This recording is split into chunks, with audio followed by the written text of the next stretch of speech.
Good evening and welcome to our first webinar on leveling up for universal access. Before we begin, I'd like to have our translators set up our Spanish interpretation. Ana or Paola? Yes. Good evening, everyone. In order to provide language access, we will be providing simultaneous interpretation in English and Spanish.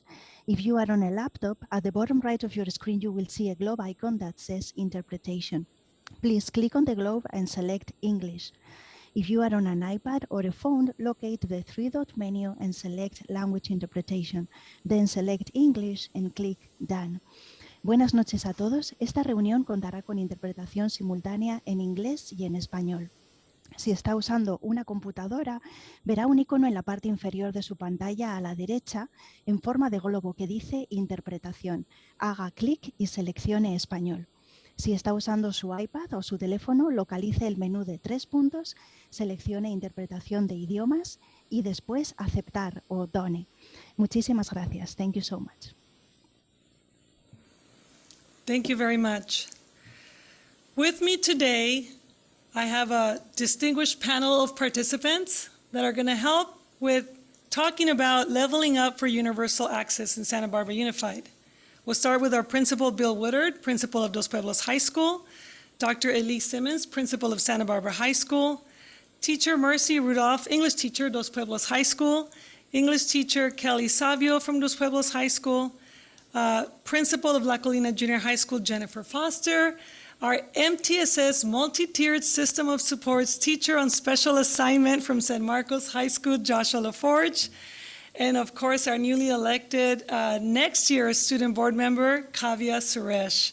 Thank you for joining us. Additionally, in our audience, we have many of our teachers joining us. Thank you for being here, as well as Joyce Adrianson, our president of the Santa Barbara Teachers Association, Ms. Sean Carey, assistant superintendent of secondary education, and Elson Quijano, secondary English instructional support specialist.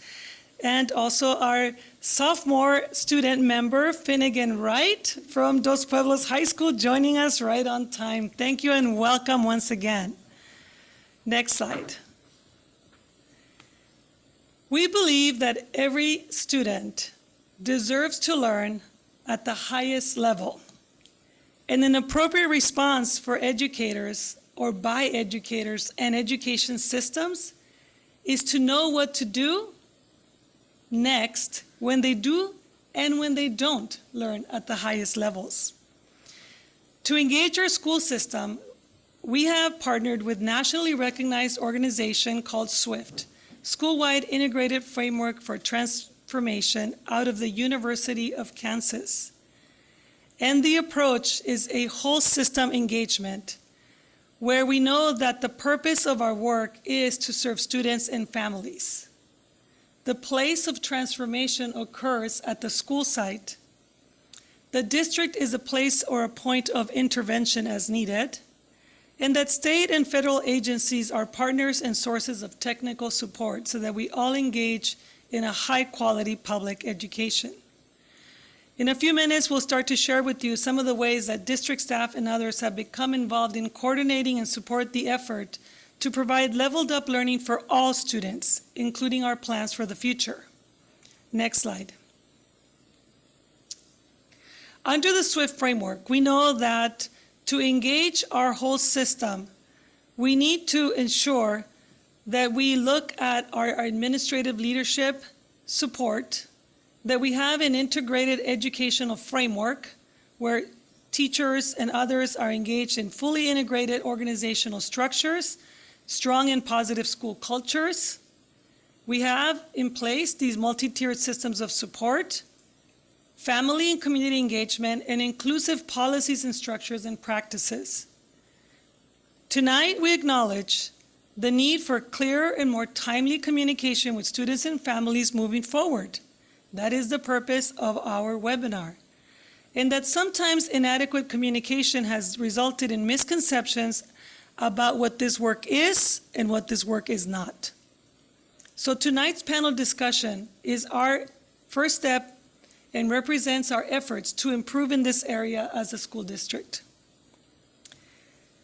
Because we know that this approach will impact students directly, we will continue to use this framework as we develop clear action plans moving forward to engage our whole system. But we would be remiss if we didn't first hear directly from our students. Again, the purpose of our work. So with that, we're going to go next to hear directly from a couple of the brilliant student voices that spoke at our State of the Schools, and voices who are also part of the catalyst of this new approach along with their teachers. First, we're going to hear from Isa Mireyes from Dos Pueblos.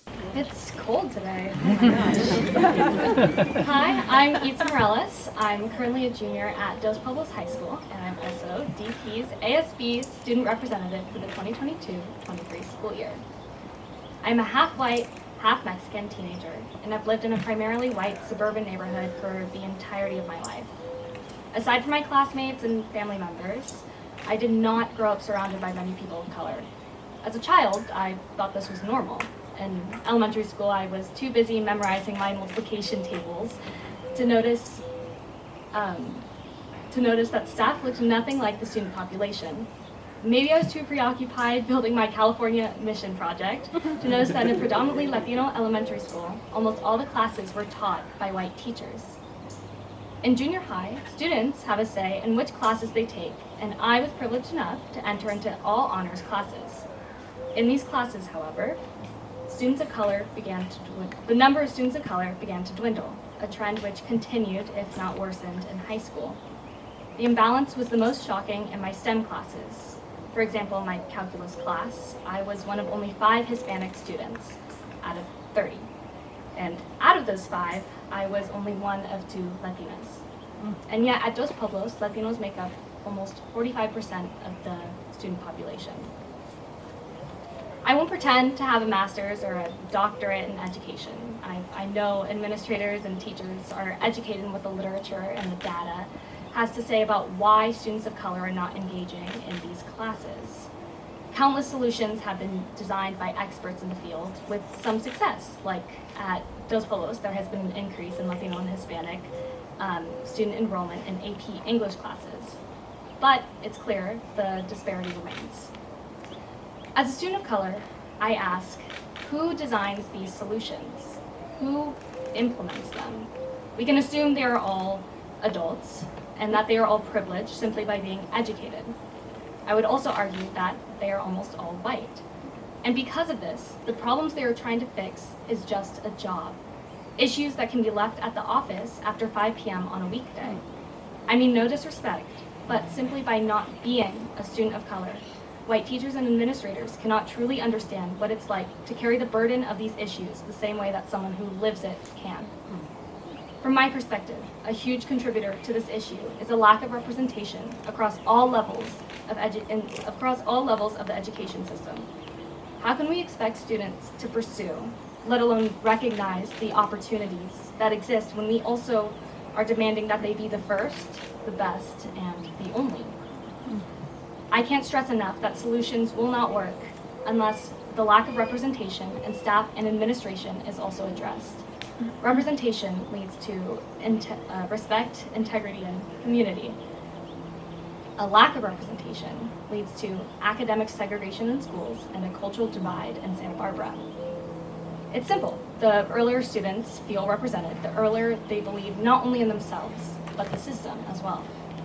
A few weeks ago, I had the chance to work with students from Roosevelt Elementary School while they were visiting the Dos Pueblos Engineering Academy.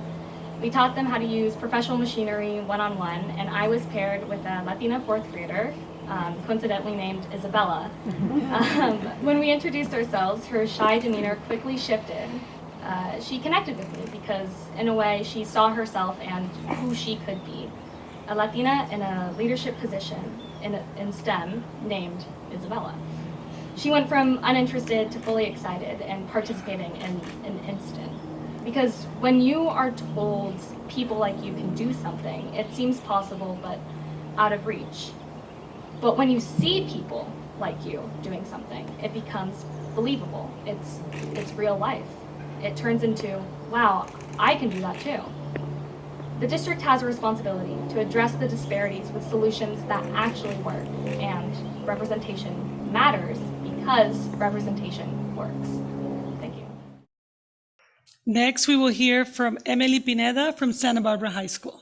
My name is Emily Pineda, and I am the representative to the school board from Santa Barbara High. I am a junior in the Multimedia Arts Academy and president of the Amnesty International Club. I am also an active member of Future Leaders of America. As a member of the Diversity Committee in Mad Studio, I have contributed to ideas to make the Multimedia Arts Academy more inclusive for students from many diverse economic and ethnic backgrounds. I've advocated for MAD students by attending the MAD Academy Advisory Board meeting and speaking up for diversity. I've also gone to speak to junior high students about joining the MAD Academy as a way to recruit more students of color. Access is an important issue for me, and I think the MAD Academy students would benefit from being around more diverse students. Access to the MAD Academy has been made easier by not requiring a separate application. The resources available give students access to technology that helps them develop their creativity. Students from lower income families and other students who don't have English as their first language are given the opportunity to excel by using the technology given to them for free in the MAD Academy. I would also like to see more teachers of color on our campus to make our school experience more inclusive. Traditionally, more men than women have found jobs in media arts and computer science. I think this can be changed by inviting more successful women in these professions to speak and inspire students. Girls Who Code Club members Quinn Davis, Mia Sanders, Charlie Hedrick, and Aria Abraham received the National Center for Women and Information Technology Award for aspirations in computing. These 4 talented girls have given access to all students at Santa Barbara High School through their club activities, which gives students a platform to join the software industry, Computer Science Director Sky Adams said. One of the main goals of the Computer Science Academy is to increase the number of students studying computer science with a special focus on increasing the number who come in groups that are underrepresented in the field. The Apple Academy at San Marcos School provides students access to a rigorous 4-year academic pathway in a way that prepares students for a top-tier college entrance and provides service opportunities for them that benefits their community. Another idea I have to make students feel more welcome is to create a peer mentor program where older students in the MAD Academy and the Computer Science Academy mentor younger students and help them answer their questions. The mentor program would provide valuable support for students and encourage them to stay on their path, which would ultimately increase the retention rate of students and help them while they finish their programs. Future Leaders of America has been a great outlet and resource for me to use and develop leadership qualities and promote equity. I promoted student access by participating in a workshop sponsored by Future Leaders of America called Bridge the Divide. This event was for all district high school teachers to help them learn about how to better support their BIPOC students by offering a more inclusive curriculum. I also gave public comment at the Santa Barbara School Board meeting as part of a Future Leaders of America member. We spoke in support of the equity map, which would give Hispanic and other students of color better representation on the school board. Thank you. So these are the voices of our students, and tonight we're going to get to hear the voices of our principals and our teachers and others that are going to be engaged in this equity work. So we can go to the next slide, please. One more. So equity is something that we've been hearing a lot about. In the SWIFT model, it is defined as, or equity is, when each and every student in a community is valued, understood, and has a sense of belonging in a system of teaching and learning that is fluid, responsive, dynamic, and alive, and that uses all available resources to meet student needs. We also leaned in on our own board's equity resolution, which was passed in January 2021, where the board asked or stated, be it further resolved that we commit to ensuring that students' achievement will not fall into predictable patterns identified by culture, race, and ethnicity. And I know that those panelists that are sitting here with me today have heard that call and have begun this work already. And for that, I thank you. So as the board's responsibility is to govern and to provide us guidance, our responsibility as staff is to implement, administer, hold ourselves accountable through data analysis and other means to ensure that the board, state, and federal policies that are in place are there to impact student outcomes. So thank you for being here and for joining us today. I'll now turn it over to Principal Woodard. Thank you so much. Thank you all of you for being here and those tuning in at home. I know it's a very busy time for us all, so I appreciate your interest and attention on this very important topic. I've been at Dos Pueblos as principal for 6 years, and before that I was a longtime AP IB English teacher, along with teaching English 9, college prep, and honors. So this work is very dear and near to my heart. I'm also familiar with the trajectory of our efforts over many years now to reduce barriers of access and to increase enrollment. And so we think about this issue a whole lot. In high school, as most of you know, most of all the advanced classes are AP, IB, or dual enrollment college level courses. So our work in high school is focused on English 9 and 10, which is a foundational course that builds into those advanced courses. And historically, students have self-selected either English 9 and 10, honors, or CP. Both cover the same California content standards. But we've created a system, as the graph shows, where up to 70% of our students are requesting honors in some schools. But unfortunately, the numbers do not reflect the population we serve. And as the junior high data shows, this gap really begins and stays remarkably consistent and predictable into high school. And so we're here to uproot that predictable pattern, as the board eloquently stated. Next slide, please. So why heterogeneous seating? Well, the courses English 9 and 10 build into, like I said, the AP, IB, and dual enrollment courses, and all of those courses have explicit policies that support this. The College Board, the AP College Board policy, I'm going to read it because I think it is illuminating, to encourage the elimination of barriers that restrict access to AP for students from ethnic, racial, and socioeconomic groups that have traditionally been underserved. Schools should make every effort to ensure their AP classes reflect the diversity of their student population. The College Board also believes that all students should have access to academically challenging coursework before they enroll in AP classes, which can prepare them for AP success.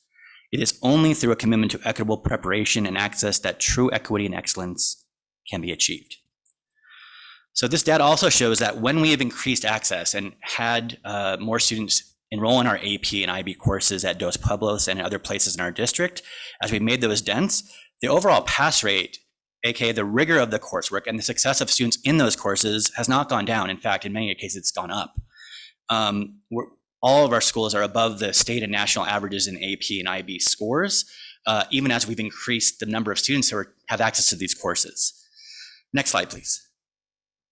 So the background is that in 2020, 2021, our ethnic studies 9 courses were developed from the ground up as heterogeneous classes with extensions for advanced students and supports for those who needed them. All our courses are designed again around meeting the California content standards. And what we found is that, and our teachers will talk about this tonight, in heterogeneous mixing of the classes, teachers had already been differentiating because, as I said before, 70% of our students were already in an honors class. And by doing so, we found that we could create a rigorous, integrated experience for those students who had been in those college prep, that 30%. Our teachers felt this was a better model as they rolled it out. And so we expanded it this year to 9th and 10th grade English based on strong teacher feedback that this was working and was a good model. And it would have been weird for our students in English 9 ethnic studies to go back separated in English 10 anyway. So our English 10 and 9th grade English 9 and 10 students have the extensions and enrichments you would normally see in any honors course, and our teachers will talk about that a lot more soon. Next slide, please. So what is the data showing us so far from this model? Well, we have a 9th and a 10th grade group, even during COVID and the challenges of that, that have experienced a heterogeneous grouping at my school. And we are seeing more Latino and Latina students and African-American students selecting AP and IB and dual enrollment courses for their 11th grade class. That's encouraging data. We're going to continue to measure that, but so far that's some of the data that we feel points to this model. So now that you have the background a little bit better, I'd like to turn over to Joshua LaForge, who will talk a little bit about this program, what it is and what it isn't. Hi, so I'm Joshua LaForge. I've been at San Marcos High School as a physics teacher for about 8 years. Had some experience putting universal access into place there in our physics program. Now at TOSA, looking at data to support students. And we're going to talk about what is universal access by also explaining what it's not. So universal access is not lowering the rigor or expectations for any of the students at any of the schools. What it is it's a commitment that all the students must learn at each grade level. It is not putting all of the students together in classes and just hoping for the best, but it is planning for the unique mixture of needs that are always present in every class. It is not in any way taking honors only classes away. It is, however, clearly defining for the whole district how all students will have the opportunity to demonstrate achievement and therefore earn the honors credit that they deserve. This is not a change being mandated from the district office. It is responding to a desire from teachers. As I mentioned, at San Marcos High School, we had been doing some of this work. You heard about Dos Pueblos already doing this work, driven by teachers. And that desire to change a system that guarantees quality education for every student. And it is not a specified curriculum or program. It is, however, a more equitable opportunity that is being extended to all of the students so that they can all have an equal chance to reach mastery of their standards.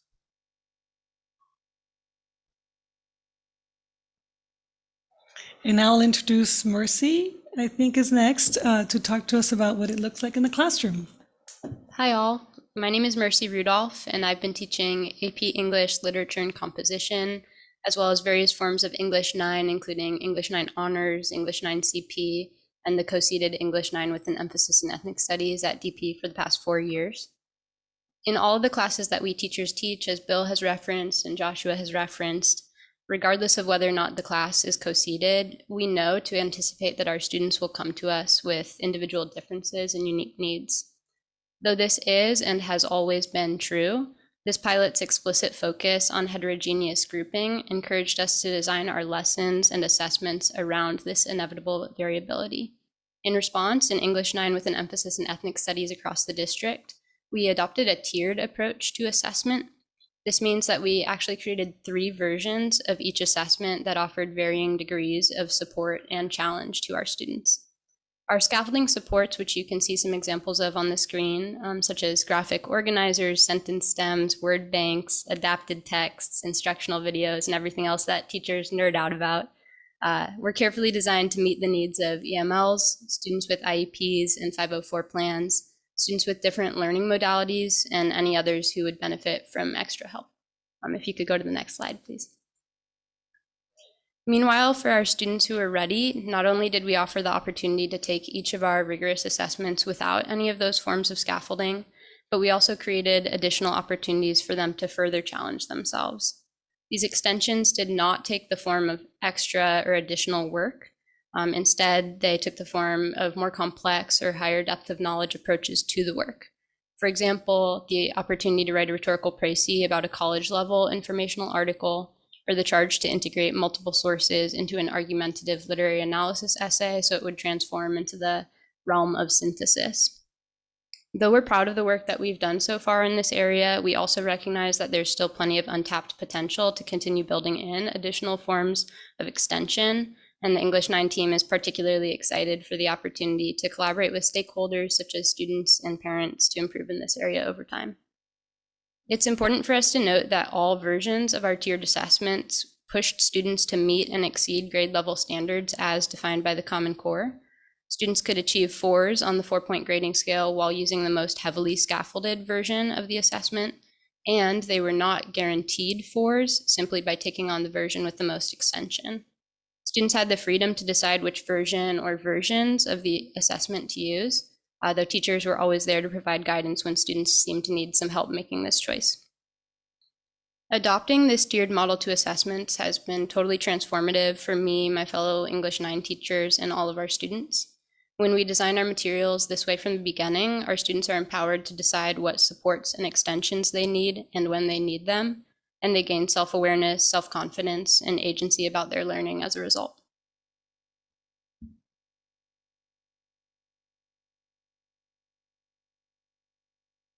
Try that again. Hello. Again, my name is Kelly Savio. I've been teaching English 10 college prep and English 10 honors since I started working at Dos Pueblos about 10 years ago. And I've been teaching year 2 of IB English literature for about the past 6 years.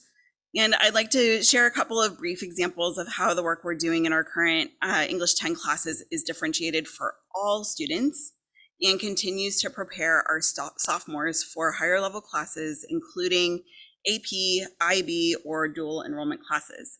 So what you're looking at on the screen are examples of some of the reading group choices in my English 10 class.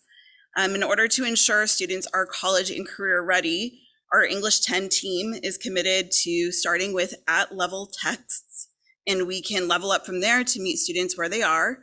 And the 2 personalized book groups that we run over the course of the semester as part of our larger curriculum are a good example of this in action. So we present students with text options of varying levels of complexity, but all of which are appropriate at-level sophomore novels. And students write down their top 3 choices, and the teachers arrange the students in book groups based on their interest, and also using their previous work and star reading scores to help us place them with the most appropriate text. Sometimes students will self-select a book that doesn't match up with their skill level, but teachers can go to the student's second or third choices to make sure they are being appropriately challenged. Other novels offered to our sophomores for these reading groups include The Power of One, The Handmaid's Tale, The Absolutely True Diary of a Part-Time Indian, The Things They Carried, Purple Hibiscus, Ready Player One, Homegoing, just to name a few. All of these are suitable sophomore level books, and many are college level books, and certainly ensure our students are prepared for whichever course they plan to take junior or senior year. Next slide, please. Another illustration of differentiated tasks in sophomore English are these examples of the prompts that we use for our literary analysis at the end of our novels. As you can see, they are all prompts that have previously appeared on either the AP or IB exams. We teach students the skill of unpacking academic prompts and then give them the freedom of choosing which prompt to answer for their final essay on the novel they just finished reading. So the first prompt is the most accessible and asks about characterization of a villain in a text. The second is more open-ended and requires a more complex thesis about gaining, maintaining, or losing some sort of paradise in the text. And the final, most challenging prompt asks how the physical or cultural surroundings of a character ultimately impacts their psychological or moral traits, which obviously requires a very complex thesis and response. And I won't misrepresent the experience of her participating in this model by saying that it went flawlessly. There were and continue to be challenges. One important focus for our English 10 team next year will be fitting in more writing practice without overwhelming students. And our team is committed to finding thoughtful solutions. And despite the challenges, our team saw overwhelming evidence that the heterogeneous English 10 classes are the best way forward for our students. Next slide. Thank you. Hi, everyone. I'm Jennifer Foster, Principal La Colina Junior High School. I've been at the junior high for 6 years now. Prior to that, long-term curriculum and instruction assistant principal at the high school level. And I am going to talk about what's next. You've seen this slide before, and I believe the drum roll is going to come out. And for next year, school year 2022-23, our plan is to have the universal access in 7th, 9th, and 10th grade English, as you've heard about. In addition, Math 7 and Science 7 at La Colina, and Social Studies 7 and 8 at La Cumbre junior highs. Next slide, please.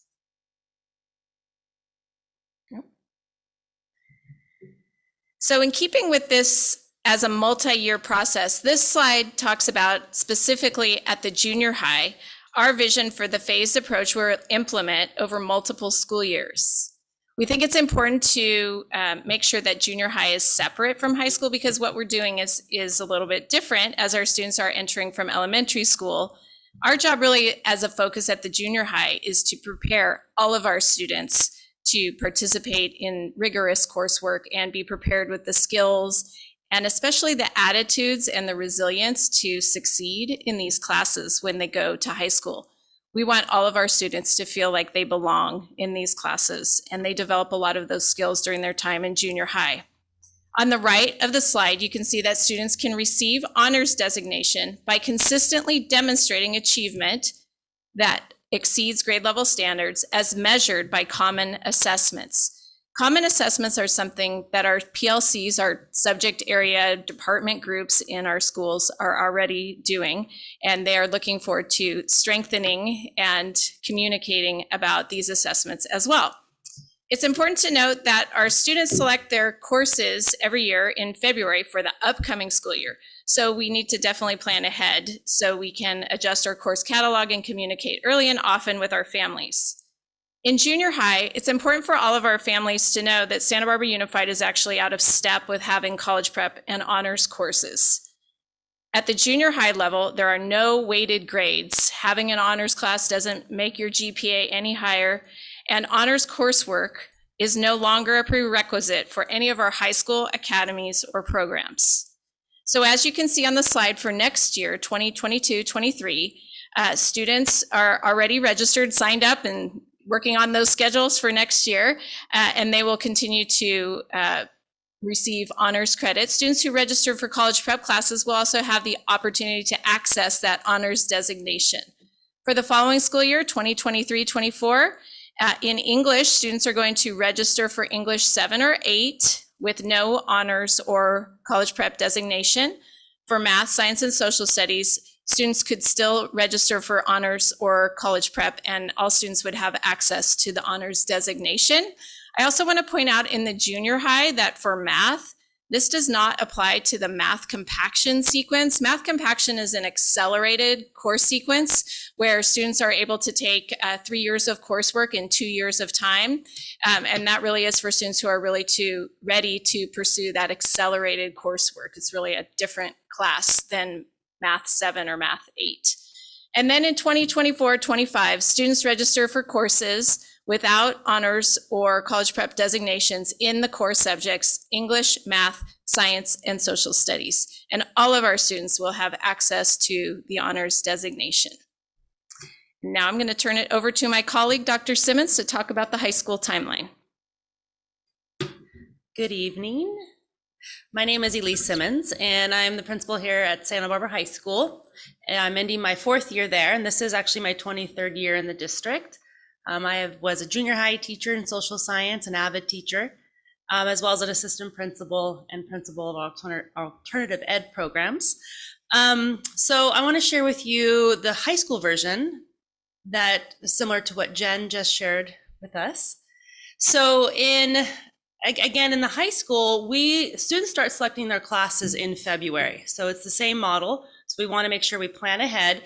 And as you can see for next school year, the students have already registered for English 9 and 10 honors or college prep. So those courses will stand, and students will continue to, those who registered for the honors will earn honors credit, and those who registered for college prep will have access to earning honors. And you'll see again on the right-hand side there, how students will be able to access the honors credit. And it's consistently demonstrating achievement that exceeds grade level standards as measured by common assessment and rubrics, and also earning a C- or higher overall in the class. Unlike the junior high version, high school students do earn a weighted grade, although this weighted grade is often local context and not weighted for UCA through G. In the school year 23-24, students will register for just English 9 or English 10, no honors or college prep, and all students will have access to the honors credit. Next slide, thank you. This slide has a lot of writing on it, so I'm not going to read it all to you. But if you look at how it's organized, it really gives you an overview of the coordinated effort that this takes on behalf of the administrators, both at the site and district level, on the teachers, the counselors, the additional staff that support the work, such as our ELA, instructional support specialists, our multi-tiered system of support, teachers that are at each of the school sites. And we own this work together. And in this room, you don't know it, but both live and in Zoom, there are English teachers from across the 3 high schools and junior highs, as well as our SBTA union president, who are all here tonight to help communicate with our families and our community where we've been and where we will go as it relates to universal access. What this slide tells us here are all the different bits and pieces that we will continue to flesh out in a more detailed action plan that we'll be sharing at our next board meeting. So in our action plan, we will highlight the role and the different responsibilities that the administrators will hold next year. All of the work that our teachers have been doing and will continue to do this summer and into next year and beyond. You'll also notice here the work of the counselors, as well as our MTSS TOSAs. And last but not least, the support, as you can see there across the bottom, the foundational support of our district, the policy, structure, and practices. What you also will notice is the amount of money or resources that are going to be set aside and committed to that will help not only professionally develop our teachers, but again, support them as they do this really, really important work. So look for that upcoming action plan at the next board meeting. And next slide. We're going to end with Dr. Maldonado. Thank you so much. I want to remind our audience that you can use the the Q&A feature on Zoom to send us your questions. We attempted to answer many of the questions that were sent ahead of this presentation here today, but we want to encourage you because we still have a little bit of time to send us additional questions you may have. So tonight, we attempted to answer all our questions, to clarify some of the misunderstandings and misconceptions, but more than anything, to really show how our student voices, our teacher voices are used in guiding what we do. I love that I heard from some of you say, it didn't go perfectly well. There's things that we need to improve on. And that is what teaching and learning is about. That is the business that we are all in. If we thought that every lesson we deliver was perfectly, and I know as a former teacher, that what I planned and what actually happened was 2 different things. And so I love that I got to hear you guys really mention that it's a reflective practice that we're engaged in, that it's a whole system change that we now want to embrace together with all the different groups of people that will be supporting this. And of course, the role of the school and the district is to provide this specialized and intensified support so that we can have transformational change in partnership with all our families and communities. At the same time, we want to be able to hold ourselves accountable for the outcomes that we get. Are we designed to get the outcomes we continue to get, or will we redesign ourselves to get new outcomes? So I've been in conversations with, and we will be partnering with UCSB to be our external partner, to help monitor the progress that this group will be making with our student outcomes. And you'll hear more of this in the coming days and weeks. So before we go to the questions, I want to have us finish off by having our incoming board member, Kavya Suresh, offer some closing comments, and then we'll go ahead and turn this panel presentation over to our audience for questions.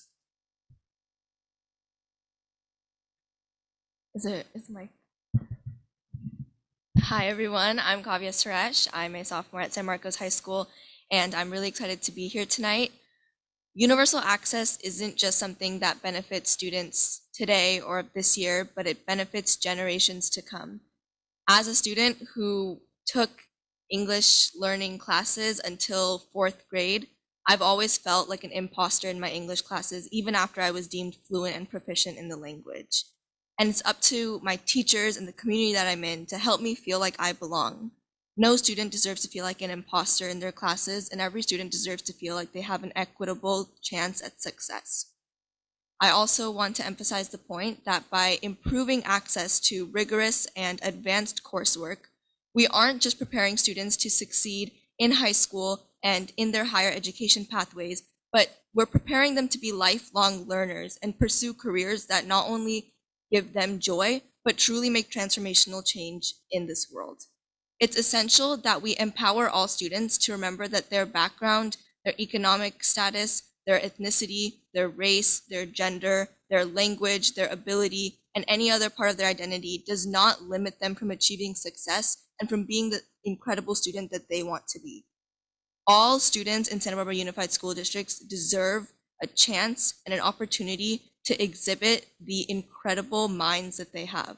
We are all so creative and unique, and I truly believe that leveling up for universal access is an essential and transformational way for us to demonstrate the incredibly unique and special student body that we have in this district. We can give her a round of applause, everybody.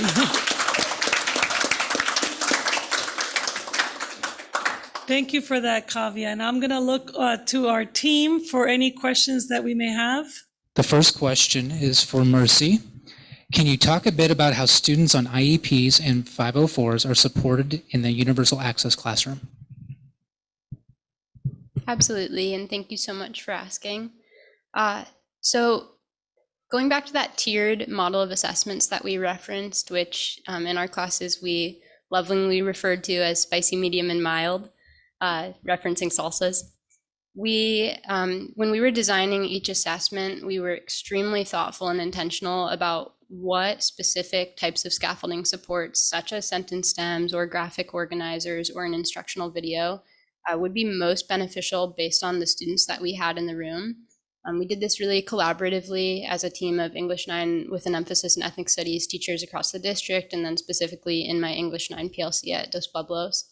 And to be able to read the IEPs, think really hard about the rigorous, challenging grade level skills that we were asking students to achieve, and then backwards plan what do students need support with in order to get there based on their individual learning differences, just ended up transformational not only for those students with IEPs and 504s, but for every student.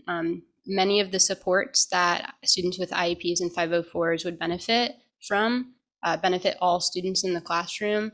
And so it was really helpful for us to see the impact of embedding that differentiation. But in addition to embedding that differentiation for our overall summative unit assessments, we also made sure that that was being embedded on a daily basis. So for example, for me, I've always started every class with a bell ringer. Students start writing in response. Some teachers call it an energizer, writing into the day. In my first 3 years of teaching, I never offered sentence stems in any of my classes for those bell ringers. And now I do it for every single bell ringer. And it's just a tiny little tweak, just starting a couple of sentences and throwing that on the slide can make so much difference for access. And so it's just made me a better teacher for all students as a result. Yes, do you want to talk about this? Okay. We should also clarify, thank you, Kelly, that in any of our classes with students with IEPs who have an accommodation for a co-teacher, a special education teacher, and minutes with them, we used a co-lab model for our SPED teachers who floated between classes, ensuring that every student was able to get enough instructional minutes and receive one-on-one support. So I have the benefit of working with an awesome special education teacher named Ryan Joy. And he, just like I'm referencing with the other accommodations, he comes into the classroom, he's able to give guided one-on-one support to any student with an IEP or a 504 plan who needs it. But he's also there to help anybody else who doesn't have an IEP plan or a 504 who just needs a little extra help that day, be it for academic reasons or social emotional reasons. And it's incredibly transformative to have a second teacher in the room. So I've been very thankful for that. Thank you. The next question is for Finnegan. Can you talk about your academic experience in your co-seated English class? Yeah. I'm Finnegan Wright, and speak in the overall presentation. So I have taken two co-seated English classes now because I'm a student at Dos Pueblos. I actually took Mercy's class and Ms. Coppergen's class, who's in the audience. And both of those were really great experiences for me because I remember when I was younger, I would always, or not always, but there came a point where I might have posed the question, or at least considered the question, about how I was always in the like enrichment classes, you know, and I was so confused because, oh, I'm in all the enrichment classes, and a lot of white kids are in the enrichment classes, and to be crude, all of the brown kids are in the non-enrichment classes, and I was confused because I didn't really know why it was like that. And as I learned more about the systems of racism and things like that, I became to understand that socioeconomic conditions that led to things like that. And so being able to experience these classes, which co-seated these formerly segregated groups, really was fantastic because it was able to break that barrier of, oh, we should have this group of kids who are not as high achievers being one group and this group of kids who are higher achievers being a different group. It's like, well, no, sometimes you can be placed in groups based on arbitrary assumptions. And by putting them together, you help uplift students who may have not been able to be uplifted before. And so when a possible issue would be like, oh, I'm a super high achieving student, is this class going to drag me down? No, it didn't. I always had really fantastic opportunities to get the understanding and the learning that I needed as someone who goes above and beyond.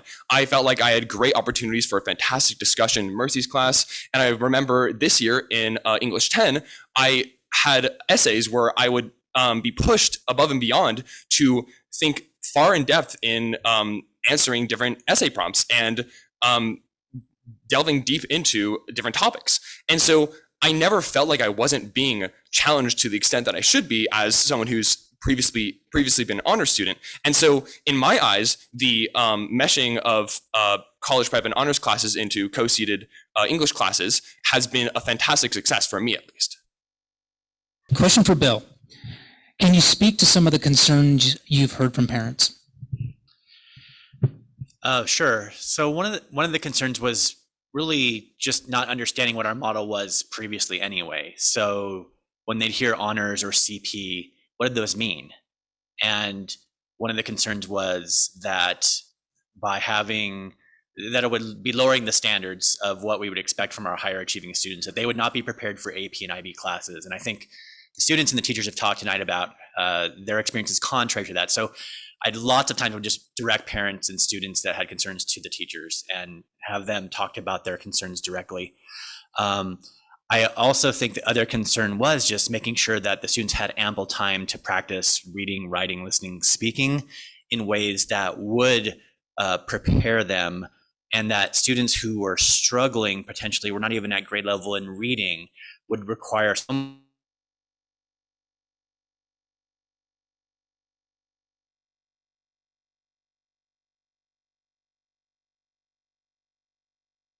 having to differentiate for various levels of students in the class. And so it wasn't a big shift. It wasn't a big, the ways that they would address the need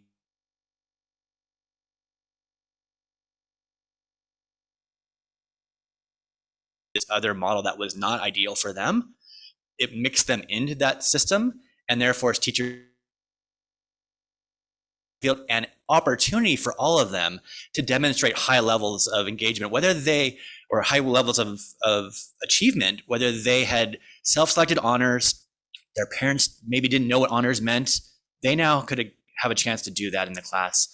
But that was the main concern, was that it wouldn't prepare them well. And I really want to stress that we have such great teachers here that are doing this thoughtfully and intentionally.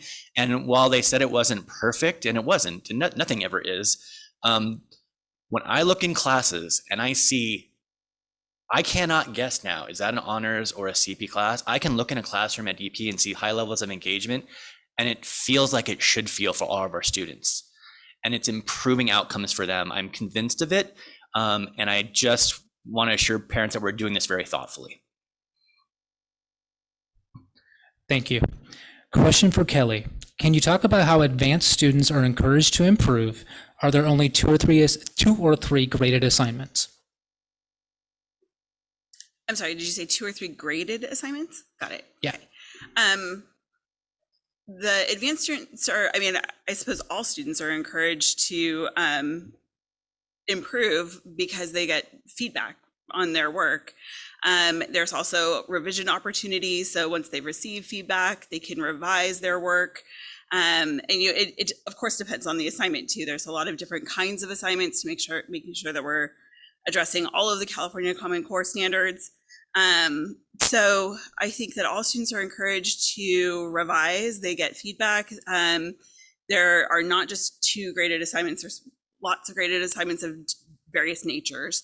So we have a presentation assignment that practices listening and speaking. We have, of course, literary analysis. We have summary. We have research. I mean, the list goes on. So so there's plenty of graded assignments in the gradebook. My students can attest.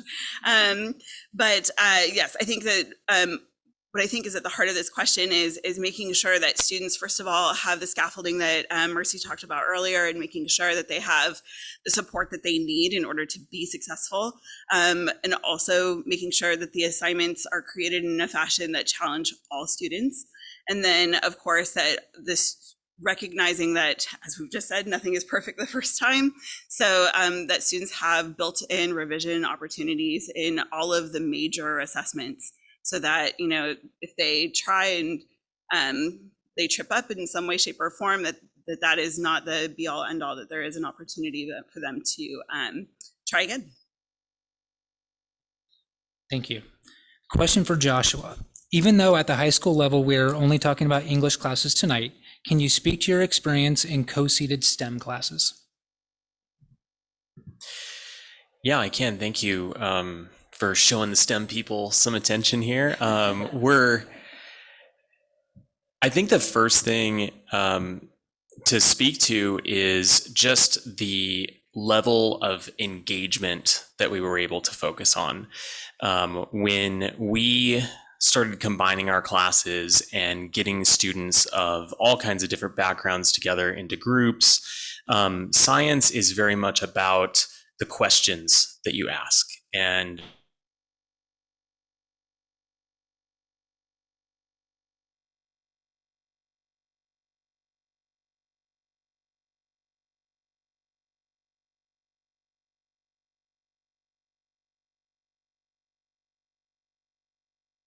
where people actually had different opinions, and they had different views, and they had different reasons of backing it up, and different evidence. And it just makes for a very rich classroom environment for every single student, whether they came in thinking they were a science person or not. And that's one of the big things in STEM classes is people have a preconceived notion based on what their parents do, based on their previous experiences, based on whatever, where they just sort of decide, am I a physics person or not, before they've even taken a physics class. And that's really what they're saying most of the time when they choose honors or college prep is, what kind of person do I think I am relative to this? And it just gave us a chance to really let students explore that and actually get into the classroom and see what it was like for them before they had to make that kind of choice. And that has been really rewarding. It's also been just amazing to see how the students have performed in that combined class. Thank you. All right, the next question is for Allison. Can you explain how students will earn honors credit, and what support will teachers receive? Absolutely, thank you. So it is my great honor to support the work of our dedicated English teachers in junior high and high school. They are truly transformational in the lives and experiences of our students, and I just enjoy every minute I get to spend with them. So I'm glad to be here tonight in support of them. So in terms of students earning honors credit, which only applies at the high school level since we don't have weighted grades at the junior high level. This year, or I'm sorry, next year for school year 22-23, Students who have already selected an honors level English class will receive honors credit if they earn a C- or higher in that class, just as we have done in previous years. Students who initially selected college prep in their course registration will be co-seated in those English classes, and they will have the opportunity to earn honors credit in those classes next year. And the way that they will earn that honors credit is by demonstrating ability achievement that exceeds grade level standards. And that will be measured by a series of common assessments that teachers have been designing and creating, and that will be used across the district. So those students who initially registered for CP will have CP on their schedule for next year, but they have the ability to earn that honors credit if they consistently demonstrate that above grade level achievement. In subsequent years, what our vision is that all students will enroll in English 9, and it'll just be everyone is in 9th grade, and all students will have the opportunity to earn honors credit based on those common assessments. Those common assessments are aligned to our Common Core state standards, and in English specifically, our state standards are vertically aligned. So we can look to our standards and know exactly what it means to exceed grade level. And so that's the model that we are using for how students will earn honors credit. In terms of the support that teachers will be receiving, we have extensive professional learning that has already started throughout the course of this school year and will continue over this summer. We have dedicated days in June and in August to support our teachers in preparing for heterogeneous classes. And then they will also have continued professional learning built into the school year. They'll have days when they can come together to score those common assessments and to learn about even more strategies for differentiation and for extension for students. They'll have after school meetings where they can come together to talk about what's going well and what's been really challenging and to share ideas with each other. And they'll be able to get into each other's classrooms and see each other teach. So we're capitalizing on existing structures that we have. We're dedicating additional time and resources to that professional learning for teachers. And I can tell you that all of the work I have been doing with teachers thus far, I have seen the ability of when teachers come together and work together to think about how can we ensure that all students have access to and are achieving at grade level. It transforms the way that we think about our curriculum, our instruction, our assessment, and transforms the way that we think about kids and their experiences. So I'm excited to continue the work. Thank you. All right, the next question is for Hilda. When will we be sharing feedback and data from teachers and students who have experienced this model? So as I said earlier, we'll be working with our researcher at UCSB to establish a calendar of assessments and data points that we will all together agree on to collect how it is that our students are doing and how our teachers are also doing in their collaboration.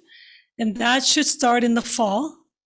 I know that we do 2 to 3 assessments a year where we will have common assessment windows that have already been defined in a calendar. And as a result of the analysis after each of those windows, we'll be able to give updates on how it is that students are doing. And by the way, this information will also be shared in the action plan that we're writing that will be coming to the board, where we have already looked at our calendar for the school year.